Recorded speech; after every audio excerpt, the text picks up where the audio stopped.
Welcome to the WRAL Daily Download. I'm Grace Holland. The state budget and a billion-dollar surplus is in limbo. State senators voted on its budget proposal Monday night, but it's expected to be ignored by the state house because the two chambers disagree about how to fund the state. WRAL Capitol Bureau Chief Laura Leslie joins us from the state legislature to break down these differences. Laura, thanks for being here.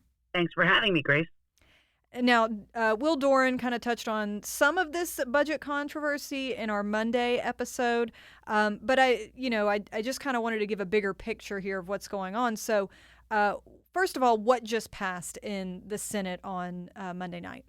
So the Senate passed its own version of the budget, which is about $31.4 billion, give or take. It does a couple things that House and Senate Republicans have agreed on, which is a big expansion of the state's private school voucher program to the tune of nearly $500 million, and then some funding to keep child care centers open when their federal funding drops off precipitously starting on July 1st. But what's not in the Senate budget is the raises that the House wanted to give, so small additional raises to teachers and state employees. The House wanted to dip into some savings reserves to pay for that, and the Senate, taking a more, I guess you'd say, fiscally conservative approach, says that they don't want to dip into reserves to pay for something that's going to be an ongoing expense. So they've said that that's a non-starter for them. What is it about all of this that they can't seem to get on the same page? What is it about? I remember certainly in 2018 and 2019, there was a lot of conversations and protests over teacher pay. I mean, what is it about this that makes it such a sticking point at this point where we are? Well, the teacher pay is one of the sticking points. And one of the reasons that's a big deal is because right now North Carolina is about the lowest paying starting teacher jobs in the Southeast. At least what I can say is that the states around us pay more for beginning teachers than we do. And so that's causing some of the teachers who are graduating from North Carolina colleges to go elsewhere to begin their education careers. And legislators want to try to find a way to at least get us closer to those other states to make us more competitive.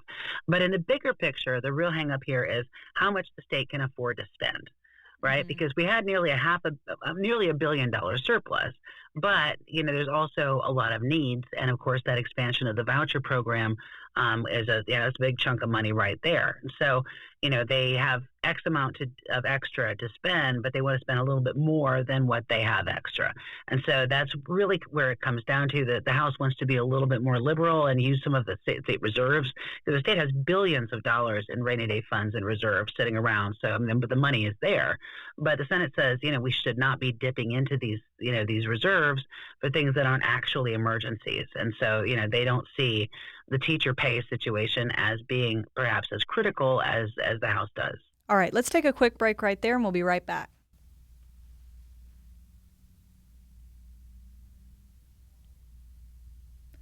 So, Laura, before the break, you were kind of breaking down what it is about the teacher pay issue that is particularly the sticking point here. Is it common to have disagreements like this in our General Assembly with its current makeup, given the fact that both chambers are led by the same party, the Republicans? Absolutely, and it was also true when Democrats led both chambers. There's an old saying, it's an old legislative joke that the other party is the opposition, but the enemy is the other chamber, right? Right. So the House and Senate always have different priorities, different ways of looking at policy questions. And so it's very typical for them to butt heads. It would be more unusual if they actually didn't. And that has happened, but it's extremely infrequent. So one thing, though, that has sort of prolonged this whole sort of negotiation process is that, this is the second year of a 2-year budget. So there's really not much of a deadline as far as the budget goes. I mean, if they don't come to a budget deal, the second year of the budget will simply take effect as it was enacted, and the state will just keep going. Nobody's lights are going to turn off, But if they don't come to a deal pretty shortly, you do run the risk of, number one, the child care centers running out of funding. And that's been a big problem. We've been talking about a lot, reporting a lot of these stories for you. And then also the issue with the school vouchers, because parents and families are trying to plan what they're going to do next year, where their kid's going to go to school.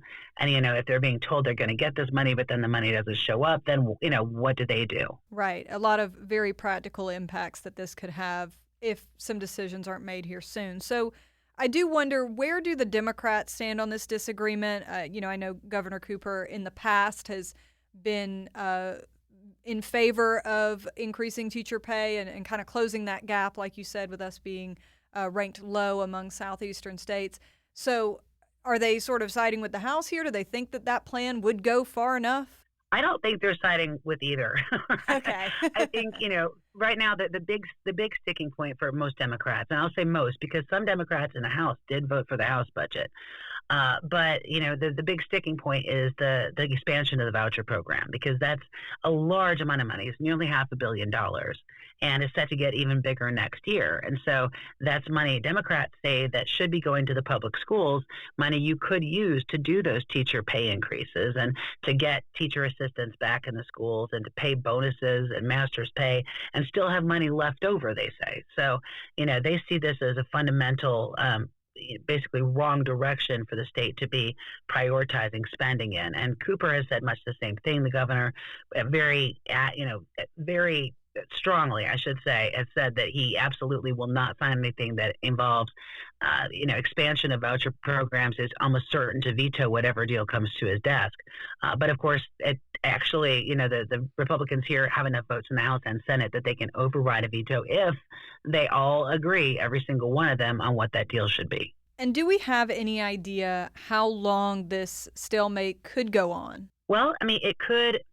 Both sides are saying that they would like to take a break. The Senate says they want to start holding no-vote sessions and basically go home for the summer after this week. The House has said they need a cooling-off period because they're not getting any traction on these budget negotiations. So, it seems likely it could stretch into August or September. We've seen it go later before in the not-too-distant past. But, in this case, it seems like, especially since they're talking about things that have to do with school funding, it seems like sooner would be better than later. Right. So is there sort of an unspoken, let's try to get some of this figured out before the school year starts, for instance? Well, that is something that Senator Berger has said. And the things that are in the Senate budget are almost all things that the House and Senate agree on. So he's saying, we should all just go ahead and pass this budget, and then we can keep talking about adding some additional raises, down the road, but it doesn't have to be part of this budget. They're saying, let's get this done. But the House is saying, they say, no way. They're not going to take the bait. All right. Well, we'll see if we see any movement anytime soon with any of this. Thank you so much, Laura. And thank you for listening to the WRAL Daily Download. Another great way to get WRAL news is the Morning Briefing newsletter. It's a daily email that's waiting in your inbox every morning with local news, events, and headlines to get you ready for the day. Sign up at WRAL.com/newsletter.